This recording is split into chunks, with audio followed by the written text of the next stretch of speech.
ಮಾತ್ರೆ ತೆಗೆದುಕೊಳ್ಳುವಾಗ ಎಷ್ಟು ನೀರು ಕುಡಿಬೇಕು ಅನ್ನೋದು ನಿಮಗೆ ಗೊತ್ತಿದೆಯಾ? ಮಾತ್ರೆಗಳನ್ನು ನುಂಗುವಾಗ ಕೆಲವರು ನೀರು ಕುಡಿತಾರೆ, ಇನ್ನು ಕೆಲವರು ನೀರನ್ನು ಕುಡಿಯದೆ ಹಾಗೆ ನುಂಗ್ತಾರೆ. ನಿಜವಾಗಿಯೂ ಮಾತ್ರೆಗಳನ್ನು ತೆಗೆದುಕೊಳ್ಳುವಾಗ ಎಷ್ಟು ನೀರು ಕುಡಿಬೇಕು ಅಂತ ಇಂದಿನ ಸಂಚಿಕೆಯಲ್ಲಿ ತಿಳಿದುಕೊಳ್ಳೋಣ. ಜ್ವರ, ಶೀತ, ಕೆಮ್ಮು, ಹೃದ್ರೋಗ, ಮಧುಮೇಹ ಹೀಗೆ ಮುಂತಾದ ಕಾಯಿಲೆಗಳಿಗೆ ನಾವು ಔಷಧಿಗಳನ್ನು ತೆಗೆದುಕೊಳ್ತೇವೆ. ಮಾತ್ರೆಗಳನ್ನು ತೆಗೆದುಕೊಳ್ಳುವಾಗ ಕೆಲವರು ನೀರನ್ನು ಕುಡಿದ್ರೆ ಇನ್ನು ಕೆಲವರು ಅದನ್ನು ಹಾಗೆ ನುಂಗಿ ಸುಮ್ಮನೆ ಕೂತಿರ್ತಾರೆ. ಆದರೆ ನೀವು ನೀರನ್ನು ಕುಡಿಯದೆ ಮಾತ್ರೆಗಳನ್ನು ನುಂಗೋದ್ರಿಂದ ದೇಹಕ್ಕೆ ಹಾನಿಯಾಗುತ್ತೆ ಅನ್ನೋದು ಗೊತ್ತಿದೆಯಾ? ನಾವು ಮಾತ್ರೆಗಳನ್ನು ತೆಗೆದುಕೊಳ್ಳುವಾಗ ನೀರು ಕುಡಿಯೋದು ಅಗತ್ಯವಾಗಿದೆ. ಏಕೆಂದರೆ ಮಾತ್ರೆಗಳು ನೀರಿನೊಂದಿಗೆ ಬೇಗನೆ ಕರಗಿ ನಮ್ಮ ದೇಹವನ್ನು ತಲುಪುತ್ತವೆ.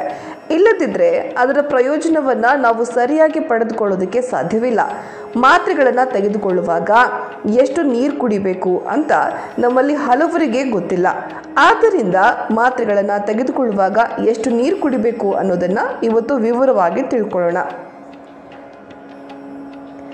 ನಾವು ತೆಗೆದುಕೊಳ್ಳುವ ಮಾತ್ರೆಯ ಗಾತ್ರವನ್ನು ಅವಲಂಬಿಸಿ ನೀರಿನ ಕ್ರಮವನ್ನು ಬದಲಾಯಿಸಬೇಕು ಅಂತಾರೆ ವೈದ್ಯರು. ಅಂದರೆ ಔಷಧದ ಗಾತ್ರ ದೊಡ್ಡದಾಗಿದ್ದರೆ ನಾವು ಅದಕ್ಕೆ ತಕ್ಕಂತೆ ಹೆಚ್ಚಾಗಿ ನೀರನ್ನು ಕುಡಿಬೇಕು. ಕನಿಷ್ಠ 1 ಲೋಟ ನೀರನ್ನು ಕುಡಿಬೇಕು. ನೀವು ಬಯಸಿದರೆ ವೈದ್ಯರ ಸಲಹೆಯನ್ನು ಸಹ ಪಡಿಬಹುದು. ನೀರು ಕುಡಿಯದೆ ಮಾತ್ರೆಗಳನ್ನು ತೆಗೆದುಕೊಂಡ್ರೆ ಏನಾಗುತ್ತೆ?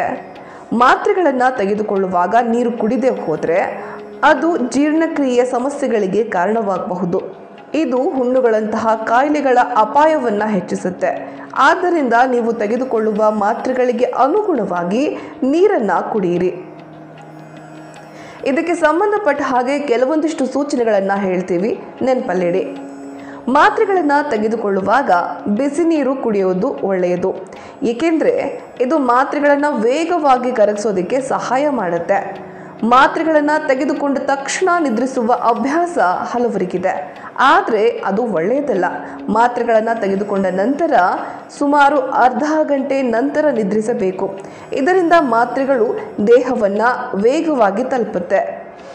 ಮಾತ್ರೆಗಳನ್ನು ತೆಗೆದುಕೊಂಡ ನಂತರ ಅರ್ಧ ಗಂಟೆ ನಂತರ ಆಹಾರವನ್ನು ಸೇವಿಸಬೇಕು. ಊಟಕ್ಕೆ ಮುಂಚೆ ಔಷಧಿಯನ್ನು ತೆಗೆದುಕೊಳ್ಬೇಕಾದ್ರೆ ಅರ್ಧ ಗಂಟೆ ಮೊದಲು ಔಷಧಿಯನ್ನು ಸೇವಿಸಿ. ಮಾತ್ರೆಗಳನ್ನು ಹಾಲು ಅಥವಾ ಜ್ಯೂಸ್ನಂತಹ ಪಾನೀಯದೊಂದಿಗೆ ಸೇವಿಸಬಾರದು. ಏಕೆಂದರೆ ಮಾತ್ರೆಗಳು ಕರಗೋದಕ್ಕೆ ಹೆಚ್ಚು ಸಮಯ ತೆಗೆದುಕೊಳ್ಳಬಹುದು.